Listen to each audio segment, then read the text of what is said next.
Okay, guys, I wanted to introduce you to Photoshop, just the basics. So I'm going to be introducing the workspace, the tools, the panels, some images, how to manipulate them a little bit, your layers, selections, copying and pasting stuff, and then using masks and using layer styles. These are the basics of Photoshop, very, very basic.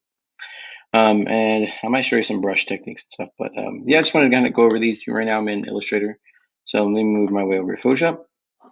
And I'm just going to print letter, and you see that mine is set to RGB. Like I said, it's CMYK if I'm going to be doing print work. So just press create. All right. So first thing I wanted to go over was the workspace. So navigating Photoshop in general. So we have some of your tools right here, and you could customize the toolbar. If you click right here, you can edit the toolbar and kind of move tools around depending on which ones you want to use. Right now, I just kind of keep it generic, and it's pretty much the same as it's open, so the default. On the very top, you have your application bar. Okay, so if you want to save it, if you want to edit some things, you do some image adjustments, you want to do some selection effects, and if you want to do some filter effects, they're all right there. And if you wanted to change some information or like kind of change your selections or transform your selections, you go to here to options bar and kind of check this stuff right here. On the right, we have our panel. So we have colors, swatches, gradients, patterns. And right now, my workspace switcher, I'm in Essentials, and I can reset it if I want to. Okay. And so I kind of wanted to show you around. Your layers are super important. So you always want to have your layers open and expanded as much as possible. Okay. And then properties is super important as well. So I just have those two together. All right. So I've covered so far the workspace. Now, some of your tools. You have different tools here, and these first three are selection tools. They're meant to select certain areas of an image or design and let you move that part or cut out that part or change that part. So I'll talk about those in a little bit. This first one, this move tool, lets you move objects. So this is the tool you're going to be wanting to use to move your shapes. And then if you want to transform a shape or make things bigger, you have to click on Show Transform Controls or use the keyboard shortcut Control T to change the size. We have your eyedrop tool to select colors from your whatever it is you want to select colors from. Your healing brush, and then we have your brush and then your clone stamp, and those all come in handy when you're doing different types of projects. So depending on what projects we have created, you can use those tools, or we might not use all of them. Gradient, art history, erase. We have the smudge, and then under the smudge, there's a sharpen and then blur. And then we have the hand tool to be able to move around. Sorry, the burn and the dodge. The hand tool to navigate. I just hold the H, press H, but it's here. We just got to bring it out. And your magnifying glass to resume. Okay, so I've covered workspace, tools. I haven't showed you how to use the tools, so I will in a little bit. And panels. So panels are on the right here. So we have color, swatches, gradients, and these are the default for Essentials, so you can change these. Your layers are very important. I think I have my own separate topic for it that I want to cover. Any new object that you place in Photoshop is its own layer. So let's say I go to my Finder and then I drag an image in here. So let's say I have this image of this dog. I drag it in. You can see that it becomes its own layer if I bring in another object. So go to Finder. And there's a couple ways of placing images. You can just open up the Finder over here and place an image if you want to. Or you can go to File and Place. Okay, Place Embedded. And you can choose a different image if you want to, or text or PDF or whatever, and you can place that in there. Now, let me place one from the Finder or just drag it in.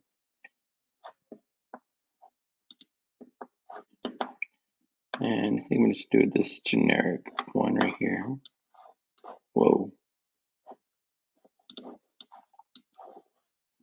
And depending on the size of the image, it'll be there either scaled, placed in there, or like if the file size is really big, then obviously it's going to be very huge.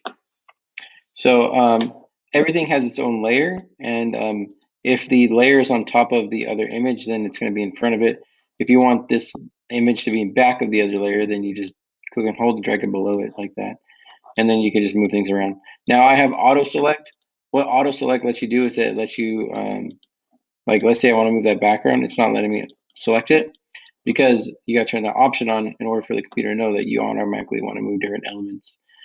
Sometimes it comes in handy when you have a lot of the same elements that you just don't want to move, or a lot of the same elements you want to move together. I would say remove this, or if you have like a blur that's getting in the way, and you'll see when we get to compositing that sometimes it's good to have it turned on, sometimes it's not. Okay, I did layers. Images is you just file place. Selections. So let's say I wanted to cut off part of this image right here. So let's say I wanted to cut this dog out. There's several different tools I have access that I can use. Now, the tool, what tool we want depends on either the image itself and what you're cutting out, the color of the image, and the shape of the object, and also if it's clear. So if I use this Magic Wand tool and I click on here, you can see that it's not doing the best job trying to select the dog. Now let me try using the quick selection tool. And to get to the quick selection, you just go right here, right click, and then get the quick selection. And anytime you see these little dotted lines, that means that area of the image is getting selected. And I can either paint in it, I can delete it, I can cut it out. There's a lot of different things I can do once I have an area selected. So now let me use the quick selection, and I'm just going to click and drag over this area. And you can see that it's analyzing pixels to try to cut it out, and it's not doing the best job. And you always have to make sure that you have the right layer selected too. So if you want to remove parts of your selection with this, with the quick selection, you just go over here to this minus, or you hold down Alt on the keyboard. Okay, so you click on and drag over here, and then you start kind of telling the computer like, "Hey, I didn't want this area selected," and so it's doing an okay job now. It's not going to be the best. You never get the best with quick selection, only if it's like a solid on a solid image, on like a solid image or cutout or whatever. Okay, so right here I got to bring this area back on my selection. So I'm going to get the plus right here, and I'm going to add this back onto my selection.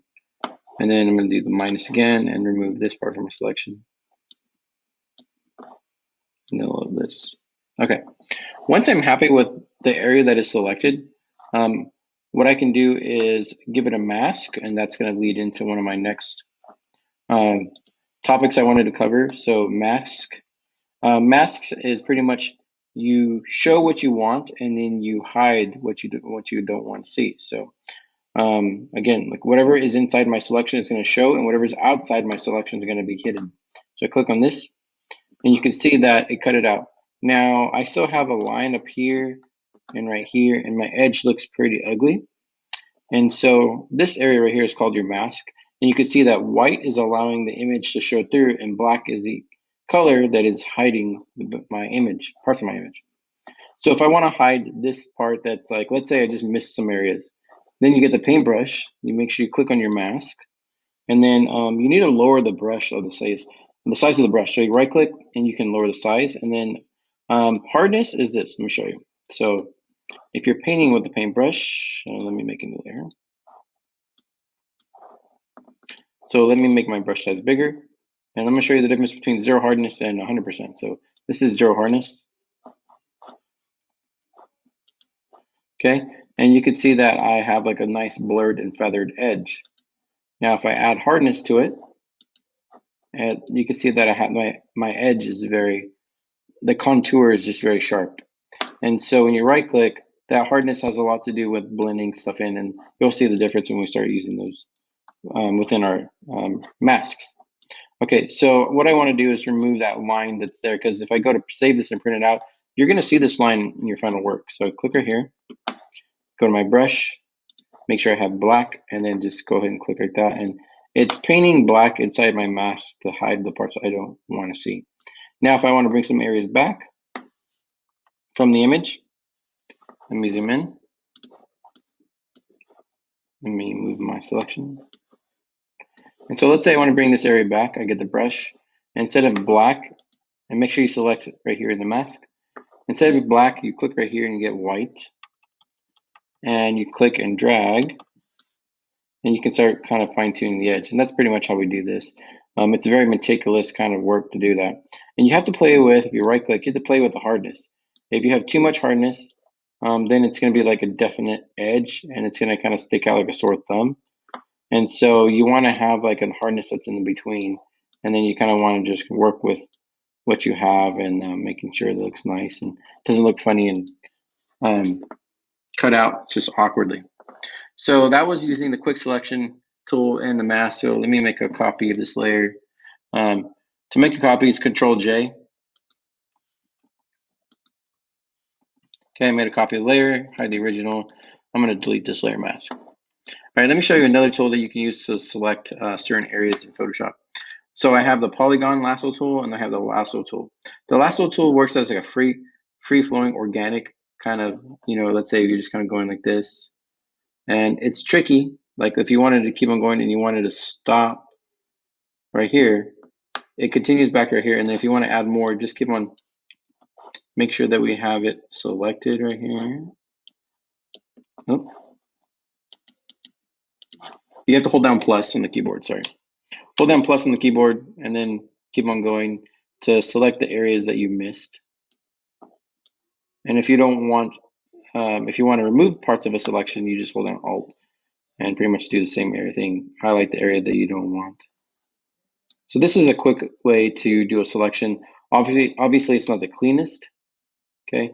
But if you took your time kind of trying to clean it up, it would be cleaner. So watch, let me give you a mask again. And so you can see the difference between that one and that one. So it looks slightly nicer, but the thing is it doesn't look natural. So, to get that natural effect, you would really have to take your time to meticulously get the right little hairs. Maybe try to find a better quality picture that shows more detail. When you have images that show more detail, then it just makes designing with Photoshop a lot easier. Okay, copying and pasting. So I was kind of showing you how to do different things. Let's say you want this. Well, let me see. Control X and see how it doesn't work. So when I say copy and paste, it's really, you're going to be duplicating layers and you can merge those layers. But you can't put multiple things inside a layer. I mean, you can group certain things and have them grouped together, but in terms of multiple objects being in one layer, unless you merge them, then that's the only way. And when I say merge, let me show you this. I'm going to show my transform controls to make this smaller. Press enter. You want to press enter to apply that transformation. Now watch, I'm going to make copies, so Control J or Command J, Command J. And you can create patterns in Photoshop as well, just like I showed you in Illustrator. It's just been a while since I've done that kind of tutorial, so I would have to kind of do a refresher course with creating a pattern.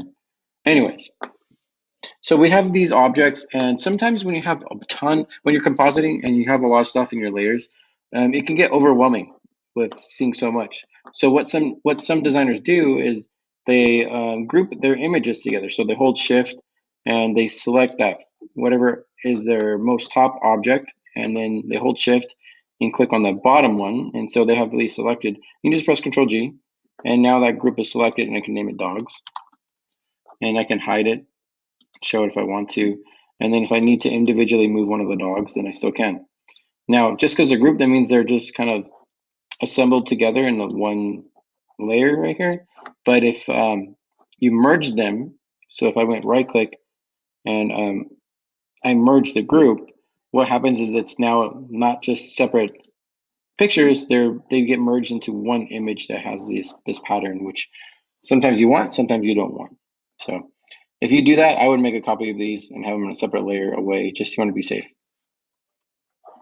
And then masks, I was kind of showing masks already. So hiding and showing parts using the paintbrush. Again, there's a keyboard shortcut for the paintbrush to change the size, left bracket and right bracket. So so left bracket is small, right bracket is make it bigger.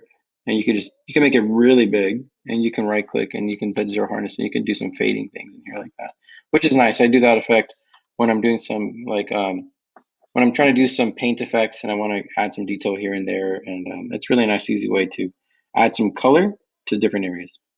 Layer styles. So layer styles is how, or layer modes right here, is how the images interact with other images on like whatever is placed below it in terms of placement in this space. So right now, here is this image. And right now I have a normal layer style. And if I were to multiply it, it would overlap it with all the images below it. So you can see that by changing these around, we get different things with our design. And so this is a nice way of creating abstract work and playing with collages by kind of experimenting how we can do some of the stuff. And you can see I can lower the opacity here, and I can screen it. I can take an overlay, and there's a lot of things I can do with it. But layer styles is just fun to kind of experiment with and see what I can create. I wanted to give you guys an idea of that. So I've kind of showed you how to do the basic stuff, cutting things out. Let me show you, and I've showed you to place images and move them around and change the size. And I've also shown you how to cut stuff out using the quick selection and the magic wand, and the polygonal lasso tool and the lasso tool. So the polygonal lasso tool pretty much works like click, click, click, click, click, click, click, click, click, click, and it's very geometric, and so I wouldn't use it for like a shape that has a lot of organic, natural elements to it, because it would just look unnatural. But if you had building elements and stuff like that, it would look a little more natural. Okay, so images, the higher the resolution, the better your image is going to look in Photoshop. So anytime you're getting images, just make sure that they're the best quality possible. You don't want to get little thumbnail images and use them in design, try to make a collage out of it because it'll look horrible. So that's the basics of Photoshop. As soon as you create something, and I did US letter, if you guys create something with US letter, that's fine. Then you would go to File, Save As, and then you would change the location. So on week 1 for GT162, I would just name this Free Choice Design. And if I kept that as a Photoshop file, that's fine. But if you guys want to save it as a JPEG, which is a picture file, just press save. And then you want to maximize everything, progressive 5 scan, so I get the best quality possible. And then you'll turn in this image as the submission for the design brief. And then you'll also present it using the Flipgrid link.